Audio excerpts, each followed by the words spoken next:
नमस्कार, मी अनिता केदार रेसिपीज मराठीमध्ये तुमचं मनापासून स्वागत आहे।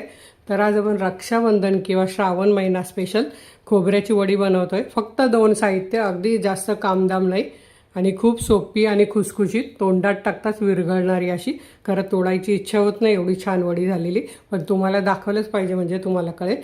तर चला ही झटपट वडी कशी बनवायची।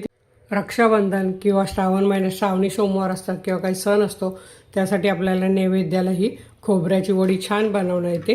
त्यासाठी मी इथे एक नारळ घेतलेला आहे, त्याचं पाटचं सगळं सुरीने काढून घेतलं आहे आणि तो मिक्सरला बारीक करून घेतला आहे, म्हणजे झटपट होते।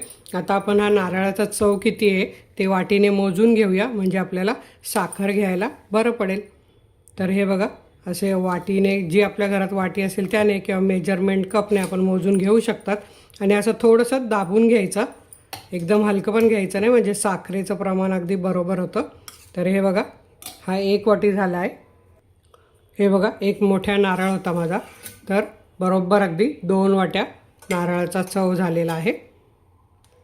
तर आता याला आपल्याला साखर किती लागेल ते मी पुढे दाखवतेच। आता आपण नारळ भाजायला घालूया।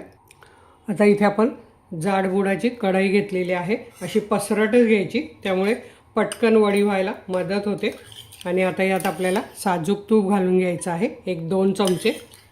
हे माझं घरीच बनवलेलं तूप असतं, याचा पण व्हिडिओ आहे आपल्या चॅनलवर।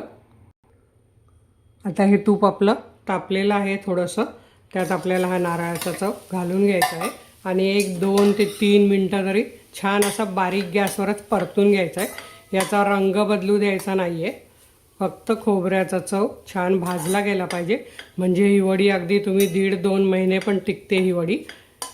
जर तुम्हाला बाहेर परदेशात आपल्या मुलाला किंवा आपल्या मिस्टरांना कोणी जर परदेशात असेल त्यांना पाठवायची असेल तरी चालेल ही वडी, किंवा आपल्याला घरी पण खायला। आता रक्षाबंधन जवळच येत आहे, नारळी पौर्णिमा, तर त्यासाठी स्पेशल ही आहे, किंवा श्रावणी सोमवाराला सुद्धा ह्या वडीचा नैवेद्य चालतो। आता इथे तुम्ही बघू शकता, 3 मिनटं झालेले, खोबरं छान भाजलं गेलेलं आहे, त्याचा छान सुगंध पण येतो आहे आणि हे बघा पूर्ण मोकळं झालेलं आहे, म्हणजे याचा ओलसरपणा कमी झालेला आहे। आता यात आपल्याला साखर किती घालायची ते मी सांगते। तर 2 वाट्यांना 1 वाटी आणि वरून किती घालायची ती दाखवते। 1 वाटी आणि 2 टेबलस्पून साखर मी इथे घातलेली आहे। आता ही आपल्याला छान मिक्स करून घ्यायची आहे आणि मिश्रण साखर विरघळेपर्यंत वाट बघायची आहे, पण आपल्याला हलवायचं आहे, तसंच सोडायचं नाही आहे, कारण कढई जाडबुडाची असल्यामुळे ती खूप गरम असते आणि जळण्याची शक्यता असते, त्यामुळे सतत आपल्याला हे हलवायचं आहे। आणि याआधी पण आपल्या चॅनलवर जवळजवळ 10 ते 12 ओल्या नारळाच्या वडी, सुक्या खोबऱ्याची वडी, गूळ घालून वडी, अशा बऱ्याच दाखवलेल्या आहे। तुम्ही जर सर्च केलं खोबऱ्याची वडी बाय अनिता केदार तर तुम्हाला सगळ्या रेसिपीज येतील आणि तुम्हाला जी आवडेल ते तुम्ही बनवू शकता। सतत हलवत मी तुम्हाला दाखवते। हे बघा, मिश्रणाला ओलसर व्हायला सुरुवात झालेली आहे, साखर विरघळायला सुरुवात झालेली आहे। हे बघा, असं सतत हलवायचं आहे। आता मी तुम्हाला परत 2 मिनिटांनी दाखवते।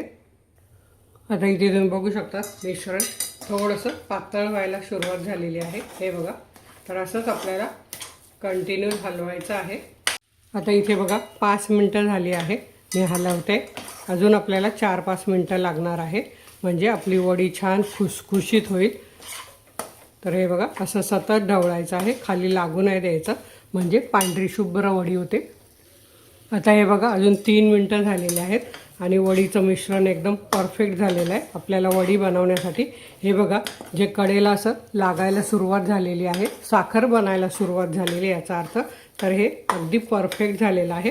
आता इथून जर पुढे आपण केलं तर त्याचा भुगा होईल, वडी बनणार नाही। तर आता इथे मी गॅस बंद करते आणि इथे मी तूप लावून घेतलेलं आहे प्लेटला, तर यात मी काढून घेते।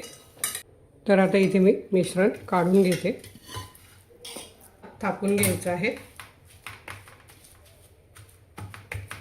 तुम्हाला जर याच्यात वेलची पावडर वगैरे घालायची असेल तर मी कढईत दाखवलं त्यावेळीच घाला। आता हे बघा, लगेच यावर मी पिस्ता आणि बदामाचे काप घेतलेले आहेत, ते पसरवून घालून घेते, म्हणजे दिसायला वडी छान दिसते आणि तेही दाबून घेते। आता इथं 5 मिनिटं झालेली वडी थापून, तर आपण लगेच याला आपल्याला ज्या आकाराची पाहिजे त्या आकाराची कट करून ठेवायची आहे, म्हणजे नंतर मग ते काप आपले बरोबर आपल्याला जो शेप पाहिजे त्या शेपमध्ये येणार नाही. तर अशी मी सगळी कट करून घेते.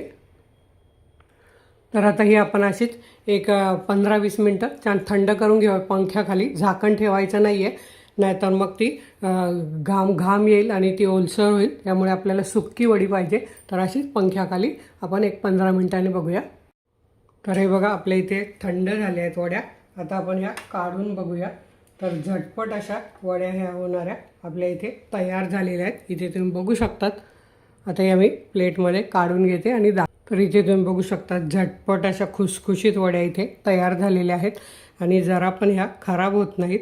हे बघा मी एक तुम्हाला तोडून दाखवते किती खुसखुशीत झाल्या आहेत त्या. हे बघा अगदी तोंडात टाकताच विरघळतात ह्या वड्या. तर तुम्हीसुद्धा ह्या रक्षाबंधनला किंवा श्रावणी सोमवारी किंवा आपलं गणपती बाप्पा पण येणार आहेत तेव्हासुद्धा नैवेद्यासाठी ह्या वड्या छान होतात. अगदी एक दिवसाचा नैवेद्य. खिरापत जशी आपण दाखवतो तसं खिरापतीऐवजी ही वडी जर तुम्ही बनवली तर खूपच छान. तर नक्की बनवून बघा. व्हिडिओला एक लाईक तर नक्कीच करा. वेळात वेळ काढून व्हिडिओ बघितल्याबद्दल तुमच्या मनापासून धन्यवाद. अशाच माझ्या छान छान रेसिपी बघा, बनवा, खा आणि हेल्दी राहा. धन्यवाद.